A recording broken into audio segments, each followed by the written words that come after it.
ठीक। हाँ जी, बोलिए। बोलो श्री प्राणनाथ प्यारे की जय। बोलो श्री सतगुरु महाराज की जय। मेहरों के सागर धनी जी आप हो। मेहरों के सागर धनी जी आप हो।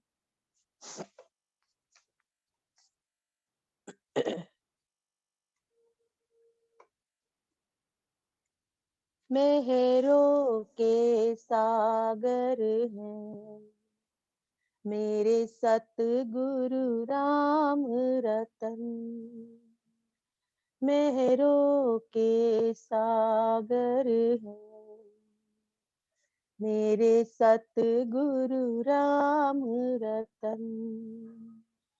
निज धाम से आए हैं ब्रह्म सृष्टि के कारण।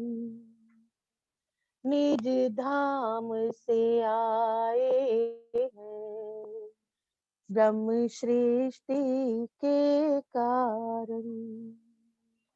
मेहरों के सागर हैं मेरे सतगुरु राम रतन।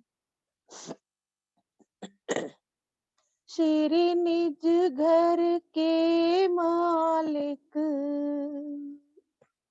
उतरे इस धरती पर।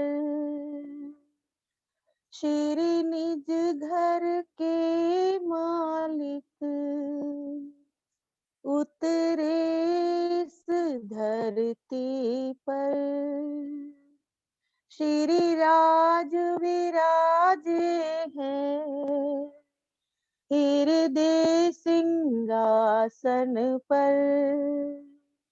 श्री राज विराजे हैं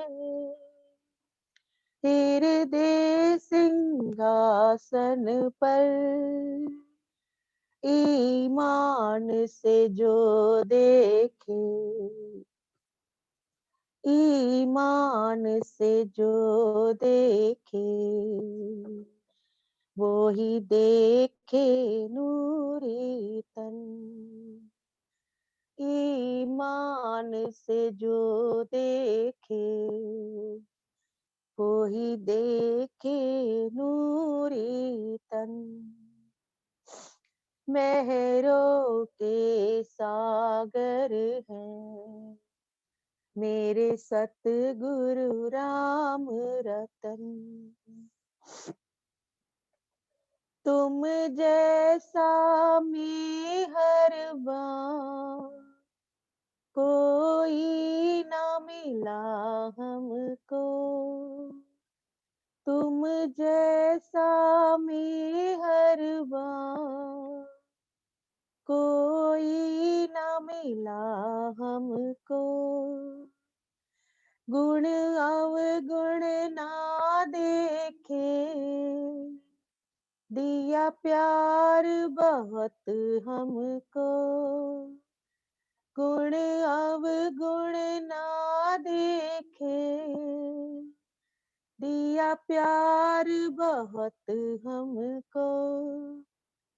जिसको तुम मिल जाओ जिसको तुम मिल जाओ वो इत उत है धन धन। जिसको तुम मिल जाओ वो इत उत है धन धन।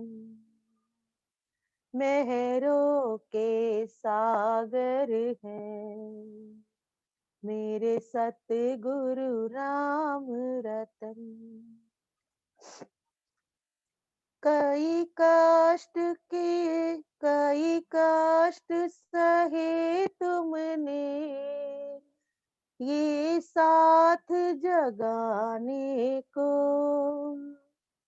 कई कष्ट सहे तुमने लगाने को, भूली हुई आत्म को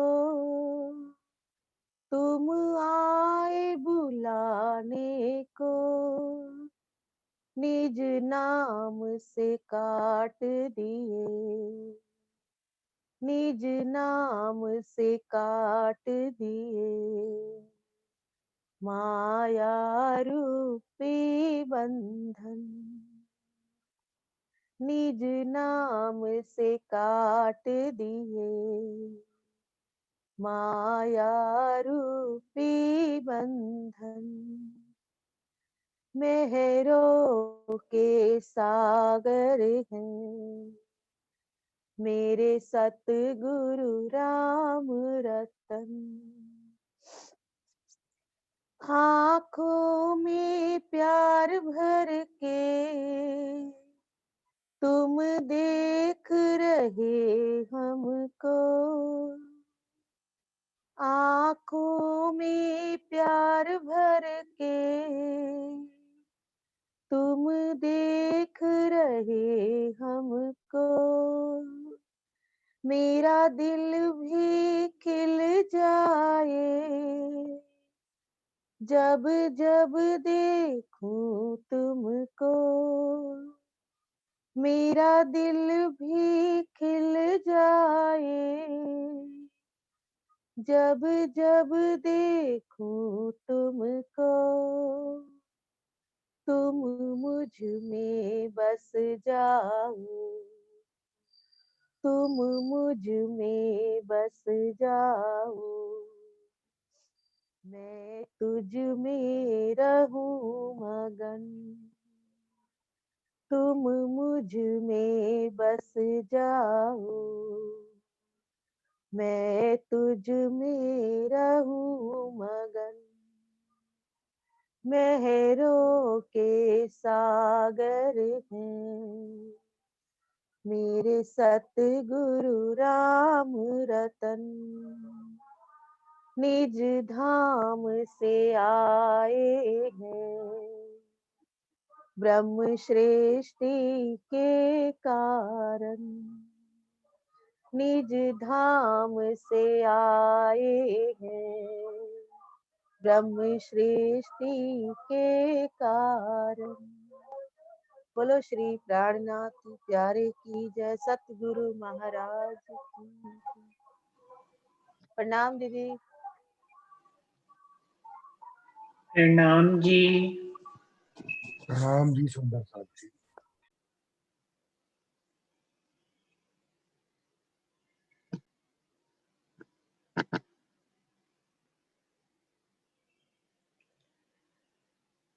प्रणाम सुंदर साथ जी। प्रथम लागू दोई चरण को, धनिये न छुड़ाइयो खीन, लाख तली लालेड़िया मेरे जीव के ही जीवन, इन पाँव तले पड़ी रहूं, धनी नजर खोलो बातून, पलना वालू निरखु नेत्रे मेरे जीव के ही जीवन, मेरे जीव के ही जीवन। बोलिए श्री प्राणनाथ प्यारे की जय, बोलिए श्री सद्गुरु महाराज की जय। प्रकाश हिंदुस्तानी ग्रंथ के 26 प्रकरण हो गए सुंदर साथ जी, अभी 27वें प्रकरण पे आगे चलते हैं। कातिनी का दृष्टांत चल रहा है, उसी के ही प्रकरण है कि रूहों को, परमधाम की आत्माओं को जो वहां से होड़ करके आई थी कि हम आपके प्रेम को नहीं भूलेंगे, तो उनको यहाँ पर कैसे अपने सूत को काटना है, धनी के महीन सूत को प्रेम के, जिससे कि वो परमधाम में जब जागृत हो तो उनका मुख नीचा ना होए। तो अब अगले प्रकरण में इंद्रावती जी, अब सारे प्रकरणों में इंद्रावती जी स्वयं को समझाते हुए, अपने आप को कहते हुए हमें समझा रही हैं, पिछले सुंदर साथ को समझा रही है, हम सबके लिए ये वाणी के शब्दों में कहा गया है। तो क्या कह रही हैं, अब तू जिन भूल आत्म मेरी पहचान के खसम, वतन दिखाया अपना जिन छोड़े पीऊ कदम, कि हे मेरी आत्म, अब तुम्हें नहीं भूलना चाहिए। अपने प्रीतम की पहचान तुम्हें तारतम वाणी से हो गई है। धनी देवचंद जी के रूप में वो आए, तुमने पहचाना नहीं, लेकिन अब तुम्हारे अंदर विराजमान है और तुम्हें तारतम वाणी तुम्हारे आवेश स्वरूप से राज्य महाराज कहलवा रही है। तुम्हें पूरी पहचान हो गई है। अब तुम आत्म ही मेरी आत्म, तुझे अब नहीं भूलना चाहिए। वतन दिखाया अपना जिन छोड़े पीयू कदम। इस तारतम वाणी से प्रियतम ने अपने आवेश स्वरूप से तुम्हें अपने परम धाम की पहचान करा दी है।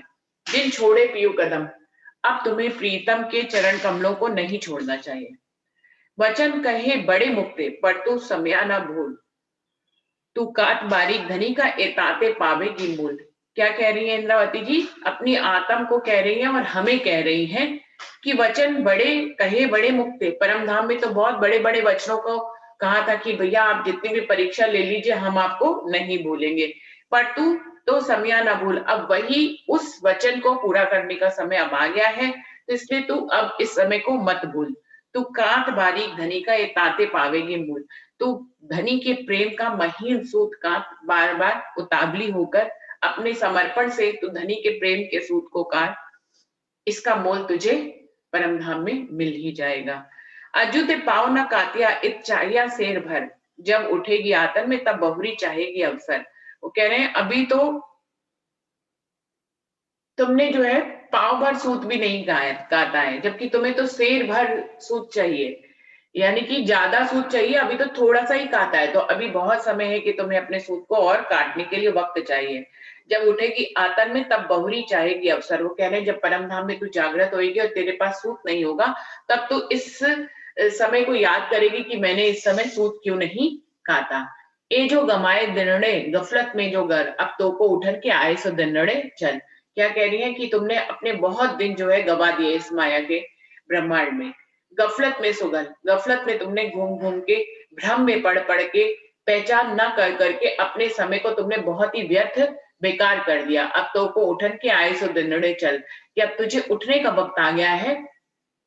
अब तुझे उठकर धनी की पहचान करके अपने प्रेम के सूत को तुझे काट लेना चाहिए। जो तू उठी काटे बिना आए इन अवसर, कहा करेगी नींद को जो ले उठ ले चल सी घर।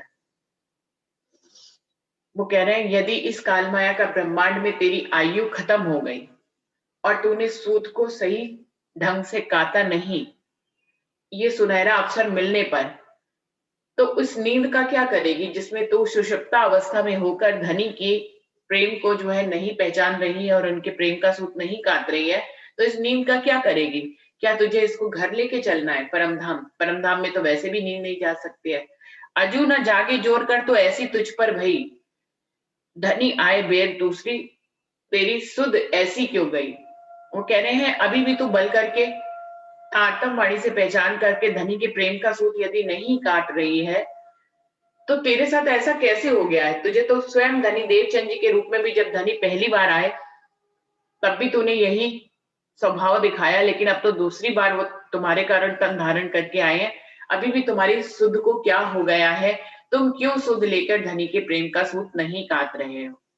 कर सीधा समार तकला, कसकर बांध अदवान, दे गांठ माल मरोड़ के पूरी लगाए के तान।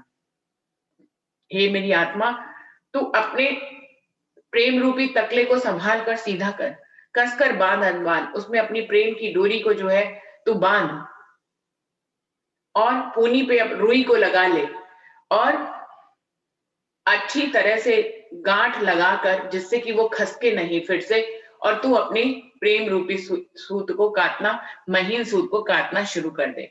फिर तू चरखा उतावला, अपने तन रूपी चरखे को तू बड़े उतावले बड़ी लगन के साथ जो है घुमा। तू अपने प्रेम की डोरी को बांध काटती चली जा, करके अंगोवत अपने सभी अंगों को कस ले, अपनी इस तरफ जो है फोकस कर ले।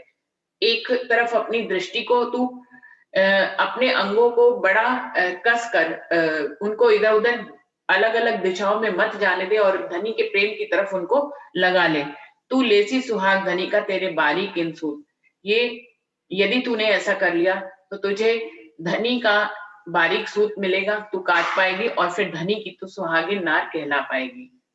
एर ऐसी अदबीच काटना दिनाए समय करे भंग, तुझ देकर सैया चलिया जो बुती तेरे संग। वो कह रहे हैं अगर तूने अभी इस सुनहरे अवसर का लाभ नहीं उठाया तो तेरा ये कातना बीच में ही रह सकता है किसी भी दिन।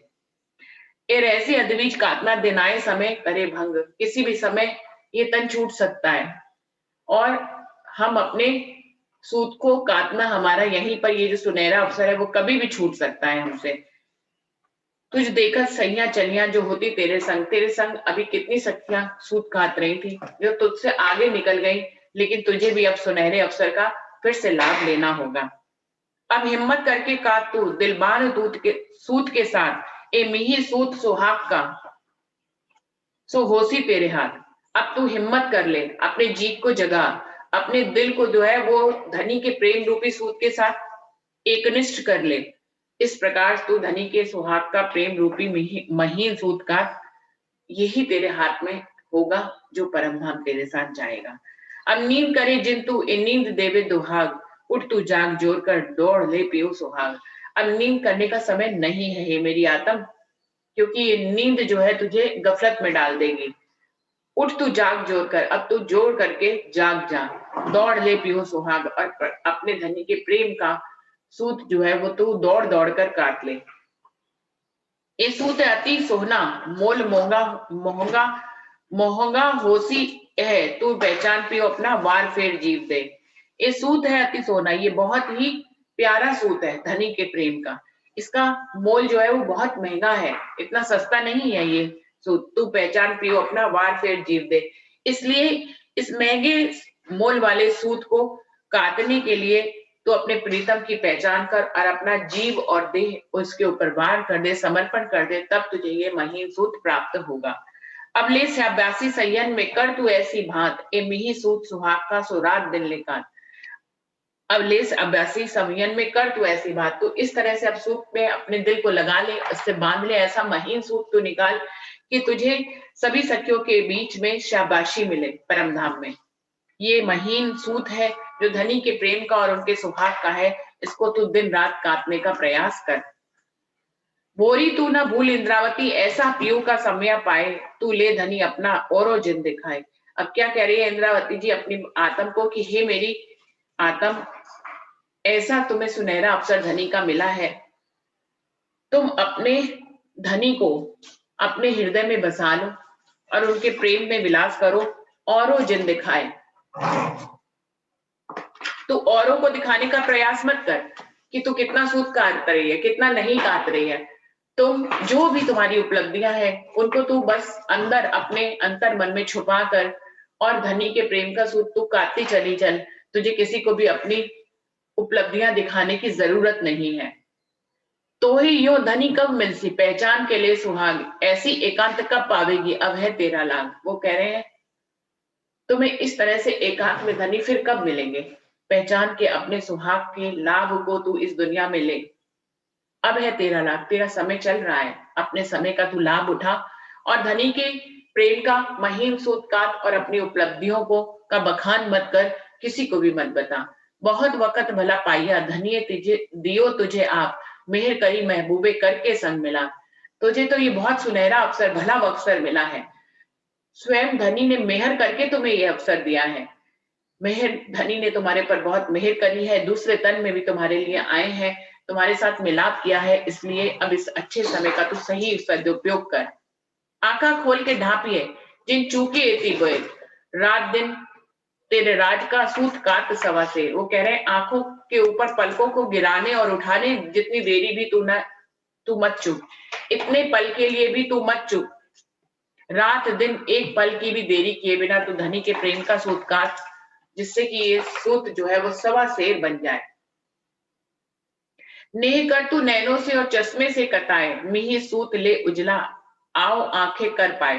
वो कह रहे हैं तू अपने नेत्रों में धनी के प्रेम को बसा ले और अपने नेत्रों से बड़ी नेह मतलब प्रेम करके तू इस धनी के प्रेम के सूत को तू काट और चश्मे से कताए। चश्मे जो है वैसे तो हम लोग जानते हैं चश्मा, ये जो मैंने पहना है इसको कहते हैं, लेकिन मैंने अर्थों वाले में ये पढ़ा कि चश्मे का क्या मतलब है, मुझे भी समझ में नहीं आ रहा था। तो चश्मे का मतलब नैनों के किनारों को कहा गया है कि उस समय तो चश्मे हुआ नहीं करते थे।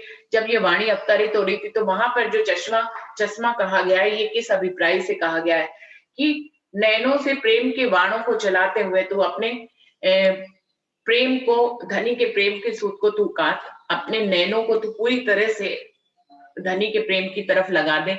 मी सूत ले उजला, इस प्रकार से तू महीन से महीन अपनी नेत्रों को पूरी तरह से उसमें लगाकर तू महीन सूत, जो उजला सूत होता है वो प्रेम का, वो तू काट और अपने नैनों से तू इस अवसर को गवाने मत दे।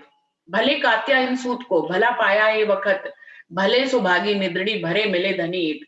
ये बहुत ही तूने अच्छा सूत काट लिया है और तुझे ये सुनहरा अवसर भी मिला है और तेरी नींद भी अब खत्म हो गई है। अब धनी भी तुझे दूसरे तन में मिल गए हैं, इसलिए अब धनी के प्रेम का सूत तू बड़े अच्छे ढंग से काट। धनी बिना ये नींदड़ी टाल न सके कोई और, वार डारो जीव देशों मोए धनी मिले इन ठोर। वो कहने प्रीतम के हुक्म के बिना इस नींद को कोई भी नहीं टाल सकता, उनकी मेहर के बिना इस नींद को कोई भी नहीं टाल सकता। वार डारो जीव देशों मोए धनी मिले इन ठोर, इसलिए तू अपने जीव और देह को धनी के ऊपर वार डाल कि तुझे इस ठिकाने पर, इस काल माया के ब्रह्मांड में धनी ने आकर तुमसे मिलन किया है और तुम्हारे ऊपर मेहर करी है। सही तू मेरा धनी ले बैठी, कोई और न देखन हार, देख तू पियो लेऊ अपना, तो तू कहियो सुहागिन नार।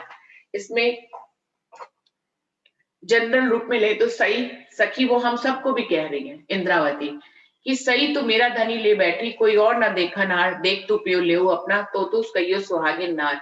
जगह जगह पर जब सखियों को संबोधन किया जा रहा है तो वो हम सबको किया जा रहा है, लेकिन इस चौपाई के भाव में क्या है, सही तू मेरा धनी ले बैठी, कोई और ना देखा नार, कि हे सखी तुम मेरे धनी को लेकर बैठ गई हो, इस बात को कोई और देख नहीं पा रहा है। तो ये बात सखी के रूप में बिहारी जी को कही जा रही है।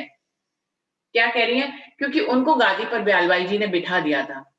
अब धनी देवचंद जी की बैठक, जबकि वो जाने से पहले सभी सुंदर साहब के को सामने से कह गए थे कि मैं इंद्रावती के धाम हृदय में विराजमान होगा, क्योंकि आगे की लीला वहीं से होनी है। और स्वयं 22 दिन की लीला में धनी देवचंद जी ने इंद्रावती की आत्म को सब बता दिया था कि आगे की लीला तुम्हारे हृदय से होगी। स्वयं बिहारी जी और बालबाई को भी ये बात बताई थी उन्होंने कि धाम आड़े इंद्रावती रुदन कर रही है, मैं उनके दिल में विराजमान नहीं हो सकता, क्योंकि उनकी और मेरी नाराजगी 9 वर्ष की चल रही है, इसलिए आप उनको पहले बुला के लाओ, जिससे कि मैं उनसे गुफ्तगू करूं, अपने आगे की बातें करूं, उनको लाड लगाऊं और फिर मैं उनके दिल को प्रसन्न करके उनके दिल में विराजमान हूं। लेकिन इन सब के बावजूद बालबाई उस समय, क्योंकि इंद्रावती जगह जगह वाणी में कह रही है कि हम सब सुषुप्त अवस्था में थे, हमने आपकी बातों को दिल से लिया ही नहीं, उसको एमे जाने दिया, मतलब उनका महत्व नहीं समझा। जो आपने मुझे 22 दिन में बातें बताई, उनकी बातें मुझे अब याद आती है। इंद्रावती जी इस बात के लिए कहती है तो मुझे उसका मतलब समझ में आता है। तो क्या कह रही है, सही तू मेरा धनी ले बैठी, गादी पर बिठा दिया बिहारी जी को और सभी सुंदर साथ जी उनकी चर्चावानी सुनने लगे, उनकी सेवा अर्चना करने लगे। कोई ना देखा नार, वो कह रहे सुंदर साथ में इतनी सामर्थ्य नहीं है कि वो देख पाए कि धनी की बैठक कहाँ पे है, स्वयं अक्षरातीत आवेश स्वरूप से कहाँ विराजमान है, वो देख नहीं पा रहे हैं। गादी पे बैठने के कारण सब तुम्हें ही धाम का धनी समझ रहे हैं, सब तुम्हारे अंदर ही धनी देवचंद जी की बैठक समझ रहे हैं।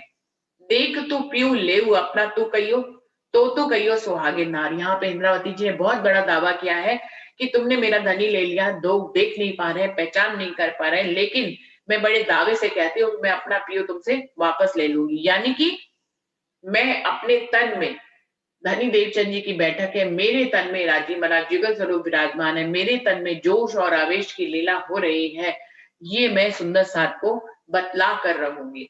तो ये है देख तू पीऊ लेऊ अपना, मैं अपना प्रीतम तुमसे वापस ले लूंगी। यानी कि जो सुंदर साथ को भ्रम है, मुझे उनको गलत राह पे नहीं चलने देना है। उनको ये भ्रम है कि धनी देवचंद जी तुम्हारे हृदय में विराजमान है, लेकिन मैं उनको सही पहचान करा के उनको बता दूंगी, ये साबित कर दूंगी, तो तू कहियो सुहागिन नार, तब तो मुझे प्रियतम की सुहागिन नार कहना। इंद्रावती कहे तू सही मेरी धनी मिले मुझे इत, पीयू ने सब पूरन करी जो मैं करी उम्मीद तित। अब वो क्या कह रहे हैं कि हे रतनबाई की आत्म, मुझे इस धनी मिले हैं, क्योंकि उसी समय हफ्सा से आए थे और उनके द्वारा वाणी उच्चरित हो चुकी थी। इसी वाणी को उन्होंने बिहारी जी के चरणों में समर्पित किया था। बिहारी जी ने खुद भी इन चौपाइयों को प्रकाश हिंदुस्तानी की पढ़ लिया था, तो उनको समझ में आ गया था और वो अपने जीवन रहते इसी बात की फिक्र करते रहे कि उनसे उनकी गादी ना छिन जाए, क्योंकि उनको ये बार बार डर लगता था कि इंद्रावती की आत्म जो है उनसे ये सब कुछ छीन लेगी। जिसके दिल में राज्य विराजमान हो, वो ये नहीं, उसको किसी बात की फिक्र नहीं होती, क्योंकि उसने सब कुछ अपना राज्य के ऊपर छोड़ रखा होता है। लेकिन बिहारी जी पूरा प्रयास करते थे कि उनकी गादी जो है वो बनी रहे।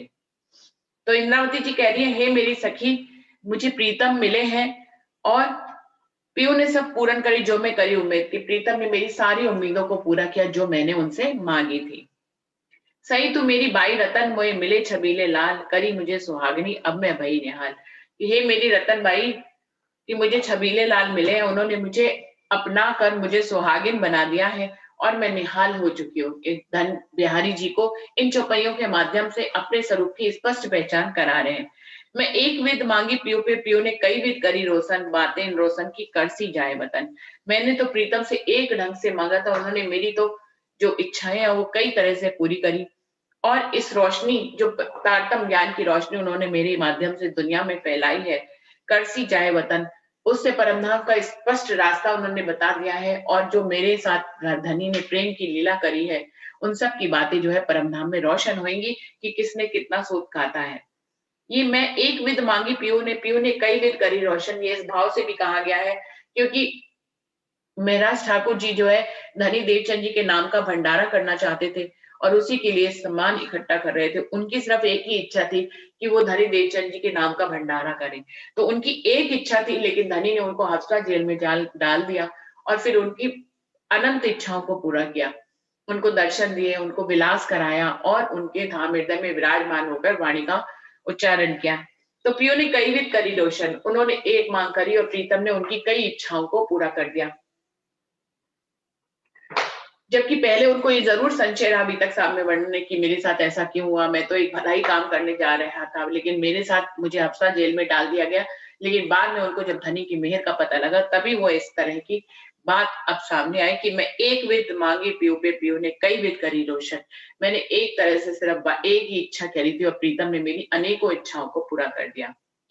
लक्ष्मी जी को दृष्टांत, लक्ष्मी जी का दृष्टांत देकर इस तारतम वाणी के महत्व को इस प्रकरण में बताया गया है। मैं जानू न देख ली ल्यो, धाम धनी मेरे जीव में ग्रहूं, ऐसो और काहू न देव, फिर तुमको काहे को कहूं। इंद्रावती जी की आत्म कह रही है कि इस तारतम वाणी के सार को, इस तारतम वाणी जो धनी मेरे अंदर आवेश स्वरूप से बैठ के कहला रहे हैं, मुझे लगता है कभी कभी मैं स्वार्थी हो जाती हूँ, मुझे लगता है कि ये निध मैं अकेले ही ले लूं। धाम धनी मेरे जीव, मैं प्रीतम को अपने जीव के हृदय में विराजमान कर, ए सुख और काहू ना दे, फिर तुमको काहे को कहूं। मेरे इतना कहने पर भी तुम जागते नहीं हो, तो मैं स्वार्थी सी हो जाती हूँ और मुझे लगता है कि मैं अपने इस सुख को अकेले ले लूं, किसी और को ना दूं, और तुमको बार बार कहने की मुझे जरूरत ही क्या है। मैं अपना सुख लूं, अपना विलास करूं और प्रीतम के साथ आनंद मंगल में रहूं, लेकिन मैं तुम्हें बार बार क्यों कहती हूँ। इंद्रावती जी ये इस चौपाई में भले चाहे ऐसे कह रही है, कभी कभी दर्द में आ जाते हैं सुंदर साथ जी की, सुंदर साथ को इतना कहीं फिर भी वो जागते नहीं है, तो दर्द में वो ऐसा कह देती है। वरना परम धाम के कोई भी सुख ऐसे नहीं है जो इंद्रावती ने अपनी रूहों के बिना लिए हों। जितने भी सुख लिए उन्होंने सब रूहों के ऊपर छलकाए भी हैं। ए वचन यो कहीं ना जाए, जीव दुख पावे ना कहे जुआए, एक फिक्र मैं बहुत तक करूं पर देह ना पकड़े जो हृदय धरूं। ये वचन कहते हुए ये जो वाणी उच्चरित हो रही है, इस मत समझना कि मुझे चुन लिया राज्य बनाने, तो मैं बड़ी आराम से इस वाणी को उच्चरित कर रही हूँ। कह रहे हैं जीव दुख पावे ना कहे जुआए। जीव जो है उसको बहुत पीड़ा अनुभव होती है। क्यों पीड़ा अनुभव होती है? क्योंकि जो देख रहा है वो कह नहीं पा रहा है, कितनी बड़ा दर्द है। हम जो है जो कुछ अपनी अंतर नजरों से देखें और उसको रूहों को बिल्कुल वैसे ही बताना चाहें और हम ना बता पाए तो हमें कैसा प्रतीत होगा। तो क्या कह रहे, जीव दुख पावे ना कहे जुबान। मेरे जीव को अनंत दुख होता है जिसको मैं जुबान से कह नहीं पाती हूँ। ए फिक्र में बहुत तक परूं पर देह ना पकड़े जो हृदय धरूं। वो मैं कह रही है, मैं बार बार फिक्र करती हूँ पर मेरी देह उस बात को, मेरी जिव्या उस बात को पकड़ ही नहीं पाती है जो मेरे हृदय में धनी की बैठक हुई है और उससे मैं जो नजारा देख रही हूँ उसको मेरा देह जो है वो पकड़ नहीं पाता है। धनी कहावे तो यूं कहूं, ना तो ऐसो औरों क्यों दूं, ए देते मेरा जीव निकसे, ए वाणी मेरे जीव में बसे। वो कह रहे हैं ये तो धनी का हुक्म ही है कि मैं आपको ये वाणी कह रही हूँ, वरना ये सुख मैं औरों को नहीं देना चाहती। ये देने से मेरे जीव के प्राण निकल जाते हैं।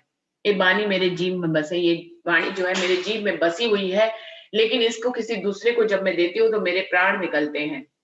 ए निद लई में कसनी कर, श्रीधाम धनी चरणों चित धर, मैं बहुत तक करूं अंतर पर सागर पूर प्रकट करे घर। वो कह रहे ये जो निधि है मैंने बड़ी कसनी करके प्राप्त करी है, इतने दुख सहे हैं, कभी चोर का इल्जाम लगा है, कभी जो है सतगुरु से विमुख होने का इल्जाम लगा है। मैंने बड़ी कसनी और बड़े कष्टों को सहकर इस निधि को प्राप्त किया है। श्रीधाम धनी चरणों चित धर, मैंने अपनी गुणंग इंद्रियों को, अपने चित्त को, अपनी सुरता को, अपनी चितवनी को धनी के चरणों में लगाया, तब मुझे ये निध मिली है। मैं बहुत तक करूं अंतर, मैं अपने और तुम्हारे बीच में बहुत अंतर करती हूँ कि तुम्हें ये सुख ना दूं, पर सागर पूर्व प्रकट करेगा। लेकिन ये तो तारतम्य वाणी जो है सागर के रूप में प्रकट ही होती चली जा रही है, इसके पूर्व को रोकने की सामर्थ्य किसी में भी नहीं है। ए बानी धनी अंतर्गत गई, कहने की शोभा काल बुद्ध को भई, ना तो ये वचन क्यों कहे जाए, अंदर कलेजे क्यों लगे घाय। कहने को तो मैं मेरा मुख और मेरे तन को इस्तेमाल किया है राजी महाराज ने, पर वास्तव में ये वाणी धनी अंतर्गत गई, कहने वाले श्री राजी का आवेश और वही कह रहे हैं। ना तो ये वचन क्यों कही जाए, अंदर कलेजे जो लगे घाय। अगर धनी ना कहलाते तो ये वचन कोई भी नहीं, मैं भी नहीं कह सकती थी। अंदर कलेजे जो लगे घाय, इसको कहने से मेरे कलेजे पर आरियां चलती हैं, मैं कहने की सामर्थ्य नहीं रखती। ये तो धनी का हुक्म ही है जो ये कहला रहा है। जिन जानो वचन अचेत में कहे, एक कहते अनेक दुख भये, जब मैं विचारू चित में आने, कैसी मुख निकसी बान। ऐसा मत समझना कि मैं अचेतन अवस्था में राजी मुझे बेहोश कर देते हैं, फिर मेरे मुख से ये वाणी उच्चरित करा देते हैं, ऐसा बिल्कुल भी नहीं है। ये मैं पूर्ण जागृत अवस्था में मैं इन वचनों को कह रही हूँ।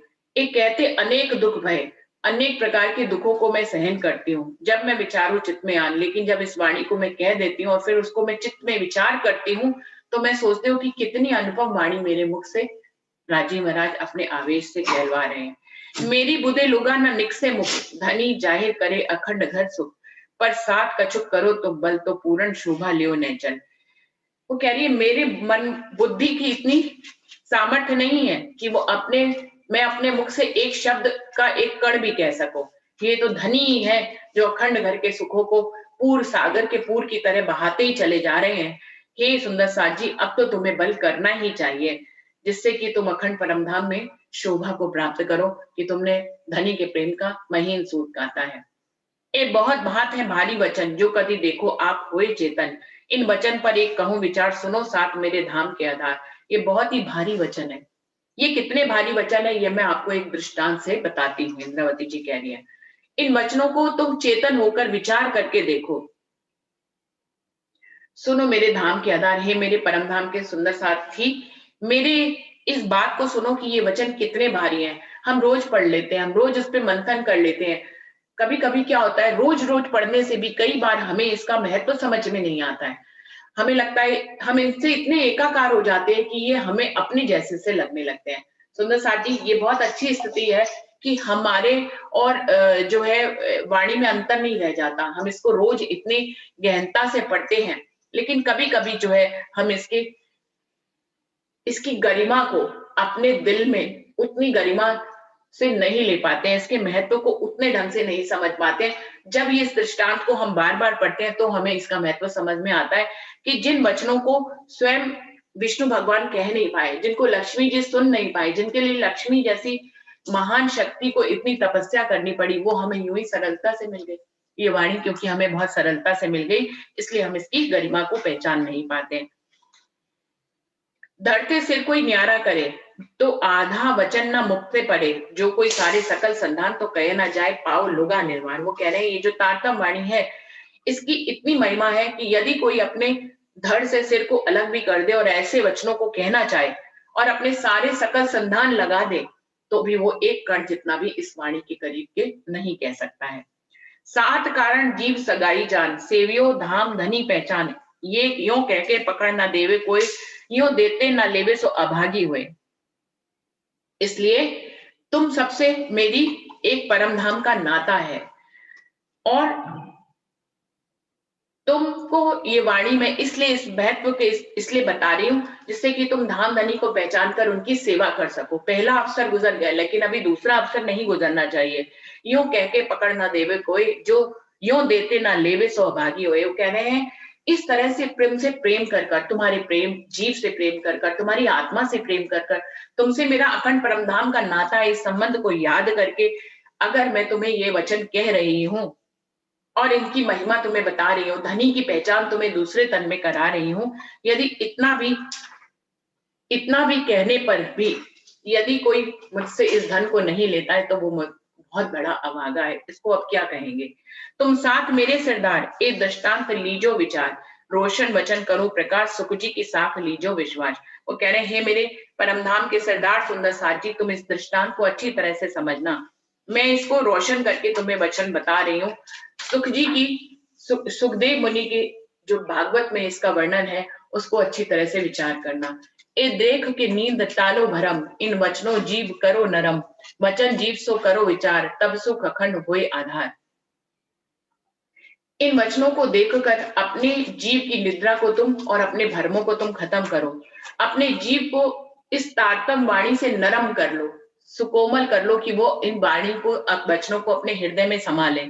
वचन जीव सो करो विचार, तब सुख अखंड हो आधार। तुम अपने जीव से इन वचनों का गहराई से विचार करोगे तो तुम्हें इस वाणी से अखंड सुख मिलने वाले हैं।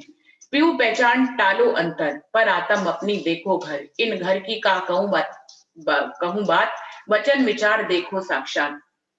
तुम प्रीतम को पहचान कर अपने अपनी आत्म और परात्म के अंतर को खत्म करो। इस वाणी से तुम परात्म के सन्मुख हो सकते हो, इसलिए अपने अंतर के इस पर्दे को हटाओ। इन घर की कहा कहूं बातन, वचन विचार देखो साक्षात। इन वचनों को विचार कर साक्षात परमधाम को तुम देखो। मैं इससे बड़ी बात अब आपसे और क्या कहूं। अब जाहिर लीजो दृष्टांत, जीव जगाए करो एकांत, 14 भवन का कहिए धनी, लीला करे वैकुंठ विखे धनी। सुंदर साथ जी, यहाँ से लक्ष्मी जी और विष्णु भगवान का दृष्टांत शुरू हो जाता है। समय खत्म हो रहा है तो इस दृष्टांत को 14वीं चौपाई को कल से शुरू करेंगे जिससे कि पूरा लक्ष्मी जी का दृष्टांत कवर हो सके हमारे समय पे।